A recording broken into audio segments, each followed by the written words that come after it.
1 Samuel, chapitre 1. Il y avait un homme de Ramathaïm Tsophim, de la montagne d'Éphraïm, nommé Elkana, fils de Jéroham, fils d'Élihu, fils de Tohu, fils de Tsuf, Éphratien. Il avait 2 femmes, dont l'une s'appelait Anne et l'autre Pénina. Pénina avait des enfants, mais Anne n'en avait point. Chaque année, cet homme montait de sa ville à Silo pour se prosterner devant l'Éternel des armées et pour lui offrir des sacrifices. Là se trouvaient les 2 fils d'Éli, Ophni et Phiné, sacrificateurs de l'Éternel. Le jour où Elkana offrait son sacrifice, il donnait des portions à Pénina, sa femme, et à tous les fils et à toutes les filles qu'il avait d'elle. Mais il donnait à Anne une portion double, car il aimait Anne, que l'Éternel avait rendue stérile. Sa rivale lui prodiguait les mortifications pour la porter à s'irriter de ce que l'Éternel l'avait rendue stérile. Et toutes les années il en était ainsi.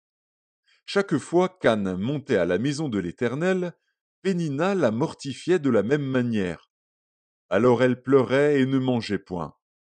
Elkana, son mari, lui disait « Anne, pourquoi pleures-tu et ne manges-tu pas? Pourquoi ton cœur est-il attristé?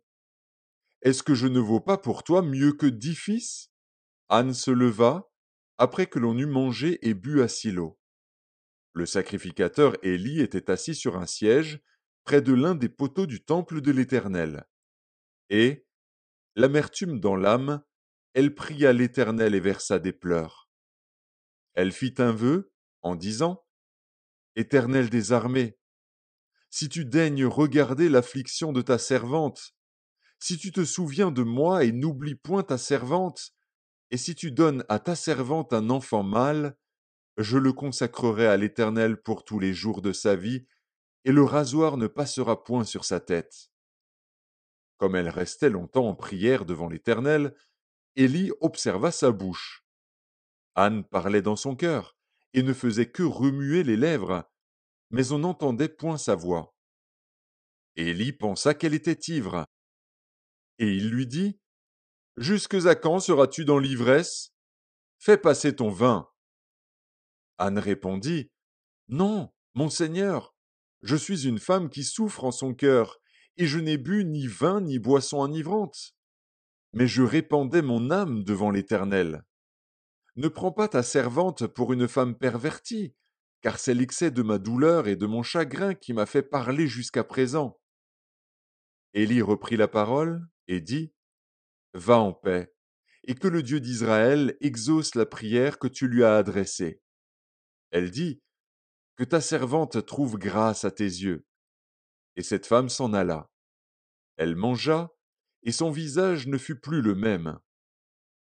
Ils se levèrent de bon matin, et après s'être prosternés devant l'Éternel, ils s'en retournèrent et revinrent dans leur maison à Rama. Elkana connut Anne, sa femme, et l'Éternel se souvint d'elle. Dans le cours de l'année, Anne devint enceinte, et elle enfanta un fils, qu'elle nomma Samuel, car, dit-elle, je l'ai demandé à l'Éternel. Son mari Elkana monta ensuite avec toute sa maison pour offrir à l'Éternel le sacrifice annuel et pour accomplir son vœu. Mais Anne ne monta point, et elle dit à son mari, « Lorsque l'enfant sera sevré, je le mènerai, afin qu'il soit présenté devant l'Éternel et qu'il reste là pour toujours. » Elkana, son mari, lui dit, « Fais ce qui te semblera bon, attends de l'avoir sevré. Veuille seulement l'Éternel accomplir sa parole. » Et la femme resta et allaita son fils jusqu'à ce qu'elle le sevrât. Quand elle l'eut sevré, elle le fit monter avec elle et prit 3 taureaux, un épha de farine et une outre de vin. Elle le mena dans la maison de l'Éternel à Silo. L'enfant était encore tout jeune.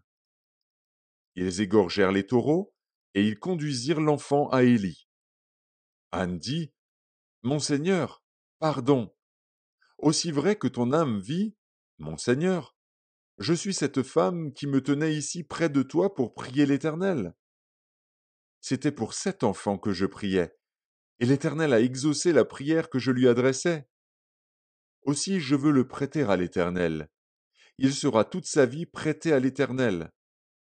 Et ils se prosternèrent là devant l'Éternel.